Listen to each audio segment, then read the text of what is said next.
Hi everybody, I'm Jack the Rambling Raconteur. I hope that you're doing well. I'd like to share some thoughts on The Time of Gifts by Patrick Leigh Fermor, his outstanding memoir written 40 years after the fact of an enormous walking tour he took across Europe, from the Netherlands all the way across to Constantinople or Istanbul in the early 1930s. And he wrote it years later on in the latter 1970s. And it's a wonderful memoir because it captures this sort of self-aware innocence. He was 18 when he sort of started this trip, and it took him quite a while to walk across here. But there's this self-aware innocence. There's this boyish appreciation for adventure, for excitement, even when, he's down to his last shillings, or he's going to have to spend a couple days working or depend on the kindness of strangers for some food to eat or some lodging. There is this boyish sense of adventure, but there's just enough self-awareness in the mind of this very young adult to appreciate what he's experiencing, to appreciate the cultures he sees, the beauty of the natural lands that he sees, the wonderful aspects of sort of just the kindness that strangers can share to a traveler.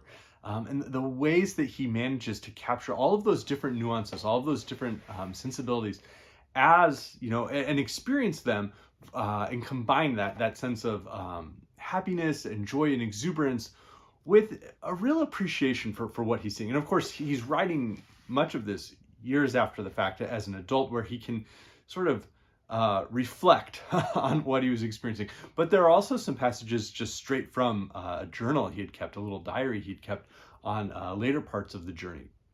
So I wanted to read a passage just to give a sense of who this Patrick Leigh Fermor is. The green and intermittently wooded plains of Westphalia unfolded next day with hints of frozen marsh and a hovering threat of more snow.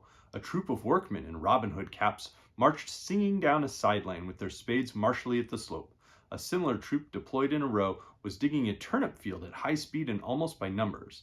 They belonged to the Arbeitsdienst, or Labor Corps, a peasant told me.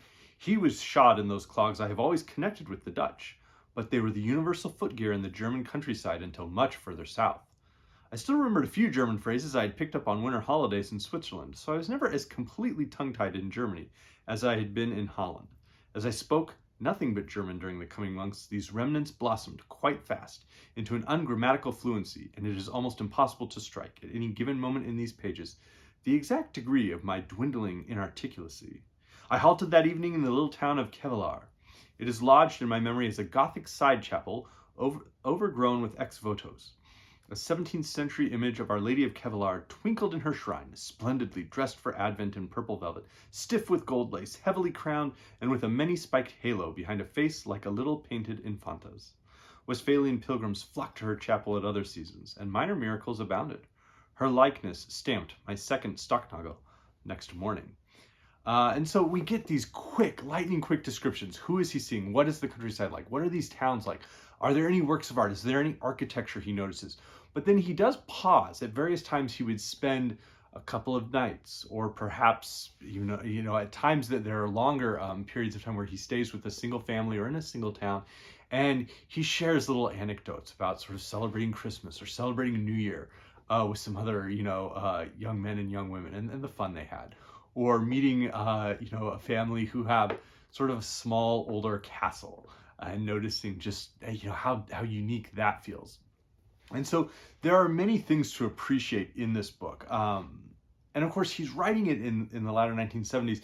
And this is a book that his experiences are taking place at a sort of the last moment where people can have a sense of innocence and hope for Europe and for the world at large. There haven't been even the earliest invasions that would begin World War II. Italy has not attacked Ethiopia, and so there aren't those senses of the peace that hopefully is going to last for generations in the aftermath of the horrors of World War I. There isn't a sense that peace is going to end. Things aren't perfect. Leigh Fermor himself begins this tour after he gets kicked out of school. But the Nazi party has not come to power, and so his wandering through particularly Central Europe has a real sense of innocence lost, because he's looking at this 40 years later with a very wistful sense. He'll note periodically people he met and whether or not they survived World War II. Leigh Fermor himself was served in the British Army and was decorated as really a hero for some actions he took in Crete.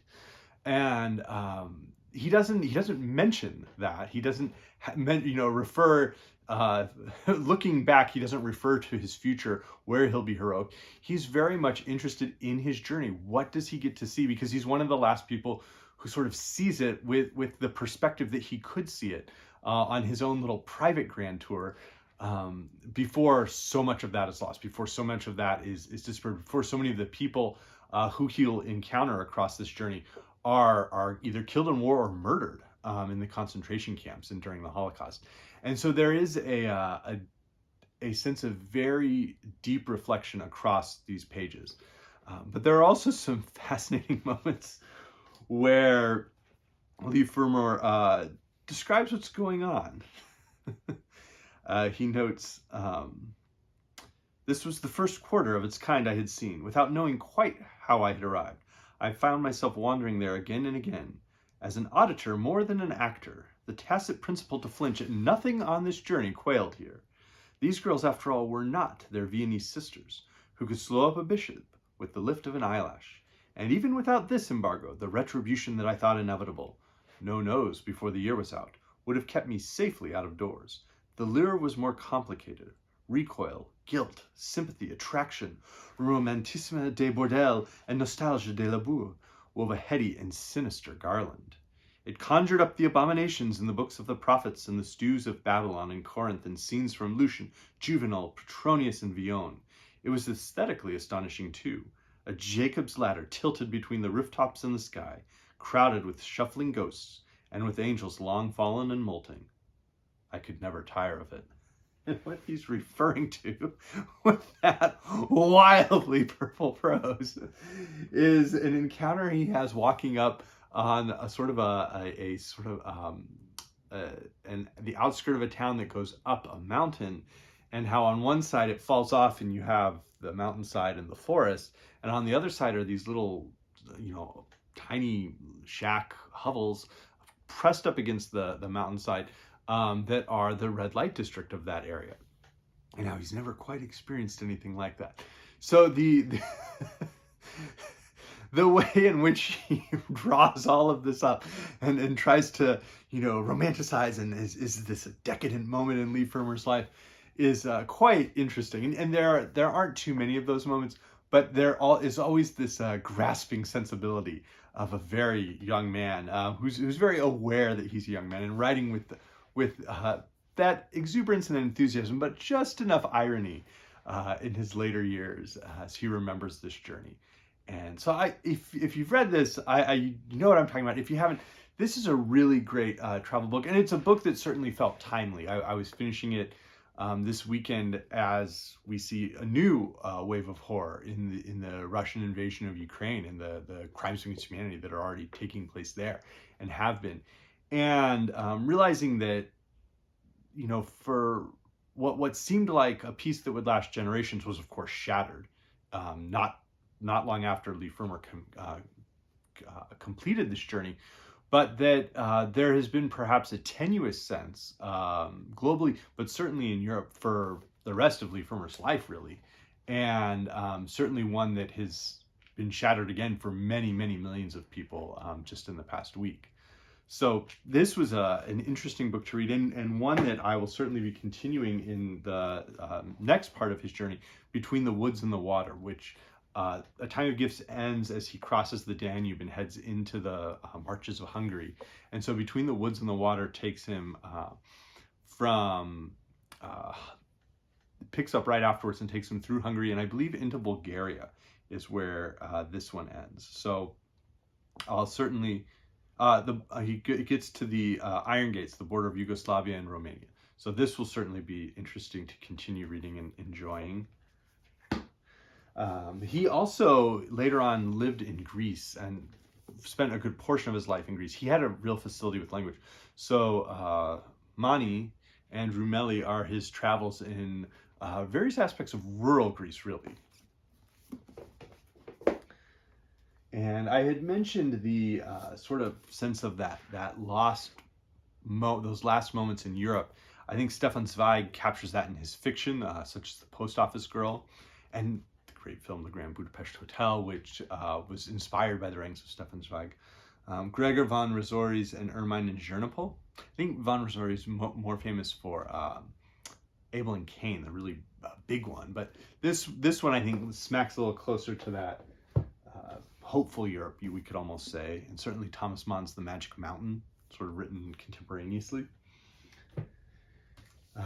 In terms of the sensibilities, there is an aspect to the way George Orwell was sort of moving along, and his writing across the 1930s and early 1940s, much more political than Leigh Fermor, but there is certainly that deep perspective and reflective nature on what's going on.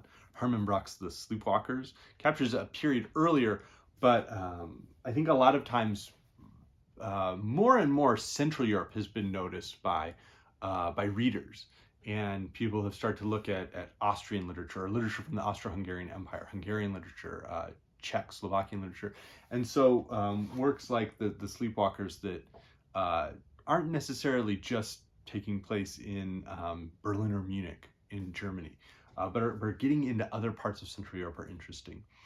Rogue Male by Geoffrey Household is a very different tone of book, but one that has certain characteristics of that sensibility of the English gentleman who can figure his way out of any jam.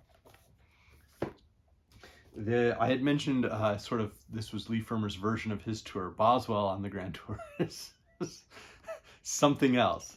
And I would add Goethe's Italian Journey as well. That's probably my favorite work from Goethe. Faust Part 2 is my favorite work from Goethe. But Italian Journey is my favorite work of prose from Goethe. And that Italian Journey is actually brought up where Leigh Fermor has to decide, does he want to continue moving east, or would he just like to head south down into Lombardy and then through Italy, especially when he knows it's going to be much warmer there than where he's heading. But he decides to continue.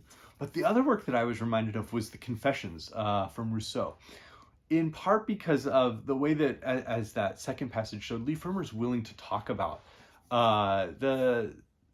the various aspects, the multiple aspects of his journey. It's not purely heroic, it's not purely educational, it's not purely aesthetic, it's not purely passionate.